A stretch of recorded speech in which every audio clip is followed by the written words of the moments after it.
Pang-araw-araw na mga salita ng Diyos. Ang mga tao ay dapat umayon sa mga tungkulin na kailangan nilang gampanan. Ito ang dapat sang-ayunan ng mga tao at kung ano ang dapat nilang tuparin. Hayaang gawin ng banal na espiritu ang kailangang gawin ng banal na espiritu. Walang bahagi ang tao rito. Ang tao ay dapat umayon sa kung ano ang kailangang gawin ng tao na walang kaugnayan sa banal na espiritu. Wala ito kundi isang kailangang gawin ng tao at dapat sang-ayunan dahil ito ay iniutos, katulad ng pagsang-ayon sa kautusan ng lumang tipan. Bagaman hindi na ngayon ang kapanahunan ng kautusan, mayroon pa ring mga salita sa kapanahunan ng kautusan na kailangang sang-ayunan.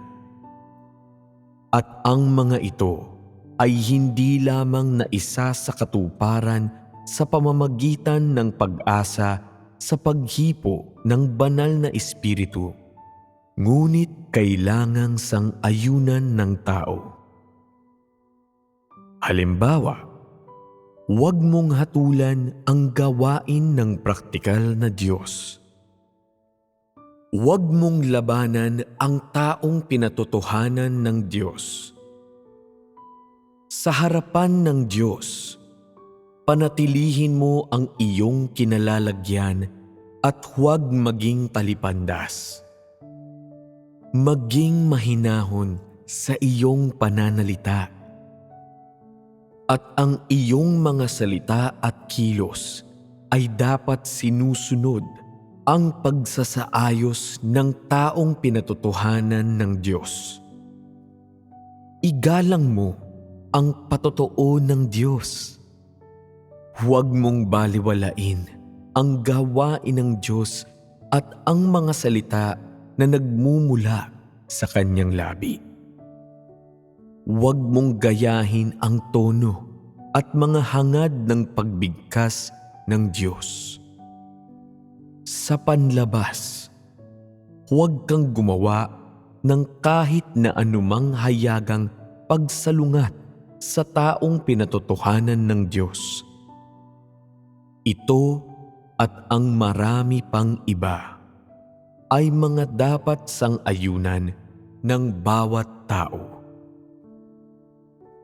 Sa bawat panahon, maraming tuntunin ang tinutukoy ng Diyos na katulad ng mga kautusan na kailangang sang-ayunan ng tao. Sa pamamagitan nito, pinaghihigpitan niya ang disposisyon ng tao at inaalam ang kanyang katapatan.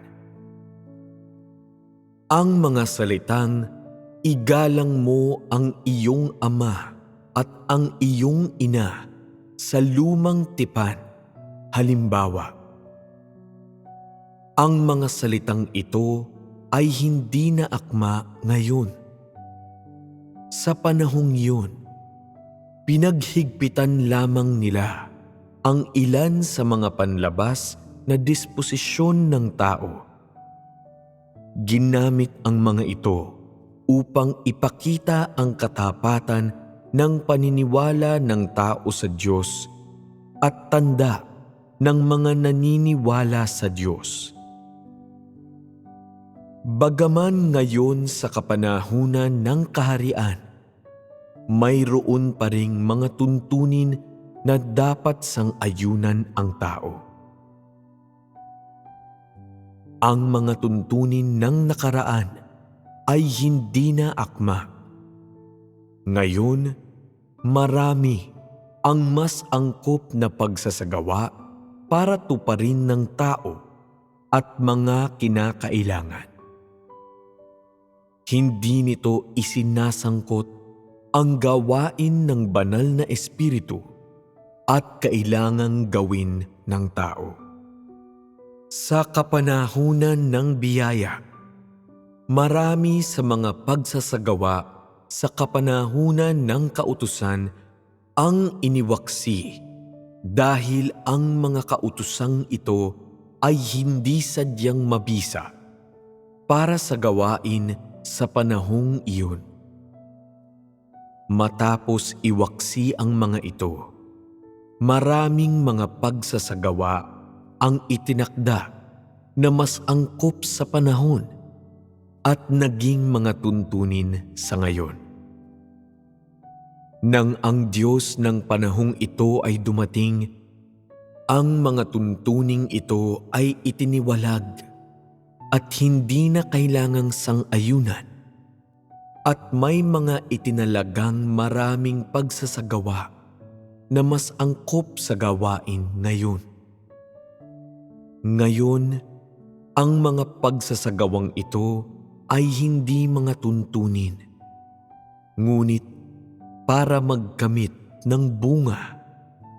Mas angkop ang mga ito sa ngayon, at bukas, marahil, magiging mga tuntunin ang mga ito. Bilang buod, nararapat mong sundin yaong mas mabunga para sa gawain ngayon. Huwag ninyong intindihan ang bukas. Kung ano ang magagawa ngayon ay para sa kapakanan ng ngayon. Maaaring bukas ay magkakaroon ng mga mas mabuting pagsasagawa na kakailanganin mong tuparin. Ngunit, huwag ninyong masyadong bigyang pansin ito. Sumunod sa kung ano ang nararapat sundin sa ngayon upang hindi salungatin ang Diyos. Ngayon, walang mas mahalaga na dapat sundin ng tao kaysa sa mga sumusunod. Huwag kang manlinlang o magtago ng kahit na ano mula sa Diyos na nakatayo sa iyong harapan. Huwag kang magbigkas ng mga marurumi at mayayabang na salita sa harap ng Diyos. Huwag mong linlangin ang Diyos sa iyong harapan sa pamamagitan ng maiinam na mga salita at maririkit na mga talumpati upang makamit ang kanyang tiwala. Huwag kang umasta ng walang paggalang sa harap ng Diyos. Sundin mo ang lahat ng lumalabas sa bibig ng Diyos at huwag pigilan, labanan o makipagtalo sa kanyang mga salita. Huwag mong ipakahulugan sa inaakala mong angkop ang mga salita na nanggaling sa bibig ng Diyos. Dapat bantayan mo ang iyong dila upang maiwasan mong mahulog sa bitag ng mga mapaninlang na balak ng balakyot. Dapat bantayan mo ang iyong mga hakbang upang maiwasan ang pagsuway sa mga hangganang itinalaga ng Diyos para sa iyo. Ang paggawa nito ay magiging sanhi upang ikaw ay magsalita ng mapagmataas at mapagmalaking mga salita ayon sa pananaw ng Diyos at sa gayon kamuhian ng Diyos. Huwag kang padalos-dalos na inuulit ang mga salitang nanggagaling sa bibig ng Diyos. Baka makutya ka ng iba at gawing hangal ng dyablo. Sundin mo ang lahat ng gawain ng Diyos sa ngayon. Kahit na ito'y hindi mo nauunawaan, huwag mo itong bigyan ng paghatol. Ang iyo lamang magagawa ay ang maghanap at pagsasamahan. Walang tao ang dapat lumabag sa orihinal na kinalalagyan ng Diyos. Wala kang ibang magagawa kundi ang paglingkuran ang Diyos ng ngayon mula sa posisyon ng tao. Hindi mo tuturuan ang Diyos ng ngayon mula sa posisyon ng tao. Ang gawin ito ay lisya. Walang maaaring pumalit sa kalagayan ng taong itinalaga ng Diyos.